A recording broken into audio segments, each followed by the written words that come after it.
Biz hozir siz bilan nega har kuni bolangizga ertak aytib uxlatishingiz kerak? U necha yoshda bo'lishidan qat'iy nazar. Sababi ertak bu shunchaki hikoya emas. Ertak orqali bolaning ong ostida hayot saboqlari, xavfsizlik hissi, yaxshilik va yomonlikni ajratish qobiliyati singadi. Bu degani bu haqiqiy ulg'ayish degani. Masalan, qizil shapkacha ertagini psixologik tahlil qilib ko'ramiz. Bu ertak oddiy bolalar hikoyasi bo'lib ko'rinsa ham, uni inson psixologiyasida ulg'ayish jarayoni va xavfsizlik haqidagi chuqur ma'nosi borligini bilarmidingiz? Ko'rib chiqamiz. Birinchisi, qizil shapkacha begunohlik va o'sish ulg'ayish ramzi. Qizil shapka yosh bola yoki o'smir qiz obrazi ko'rinishda keladi. U hali hayotni to'liq tushunmaydi, ishonuvchan va qiziquvchan. Bu bolalik davrining tabiiy holati.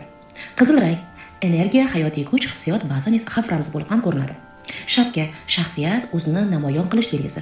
Demak, qizil shapka o'zligini izlayotgan, lekin hali tajribasiz insonni bildiradi. Ikkinchidan, o'rmon, ong osti va hayot yo'li. Ertakdagi o'rmon ko'pincha psixologiyada noma'lumlik, ong osti, hayot sinovlari timsoli ko'rinishda keladi. Bola ulg'aygani sari u o'rmonga kiradi, ya'ni mustaqil qarorlar qiladi, xavf va aldovlarni taniydi, ichki qo'rquvlarni yengadi. Uchinchisi, bo'ri, manipulyator va xavfli energiya. Bo'ri bu yerda oddiy hayvon emas, u aldovchi odam, manipulyator, yomon niyatli inson yoki insonning ichidagi nafs, vasvasa ramzi ko'rinishda keladi. Bo'ri kuch bilan emas, shirin gap bilan yutadi. Bu juda muhim psixologik signal. Ko'pincha ko'p xavf kuchli hujum emas, balki muloyim aldov shaklida ham keladi. Mana shuni ertakda ko'rishingiz mumkin bo'ladi. To'rtinchisi, onaning ogohlantirishi, ichki ovoz. Onasi aytadi, yo'lda begona bilan gaplashma.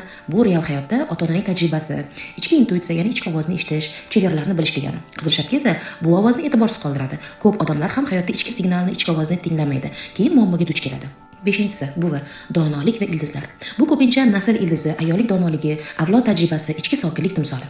Bo'ri buning joyini egallaydi, ya'ni inson ichidagi haqiqiy donolik o'rnini qo'rquv yoki yolg'on egallashi mumkin. Oltinchidan, ovchi, ichki himoyachi kuch. Ovchi ertakdagi qutqaruvchi obraz. Psixologik ma'noda u jasorat, sog'lomlik, erk energiyasi, ongli qaror, o'zini himoya qilish qobiliyati. Har inson ichida ovchi bor. Muammo shuki, ko'pchilik uni uyg'otmagan bo'ladi. Yettinchisi, asosiy psixologik saboq. Bu ertak bolaga shuni o'rgatadi.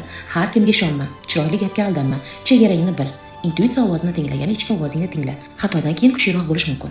Katta odam uchun bu ertak ko'pincha toksik munosabatlarni bildiradi. Avval shirin gap, keyin nazorat, keyin yutib yuborish, energiya so'rash.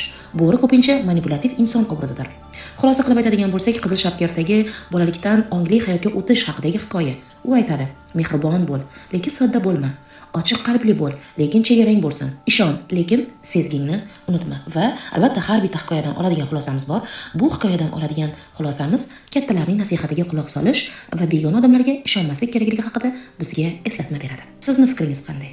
Izohlarda yozib qoldiring.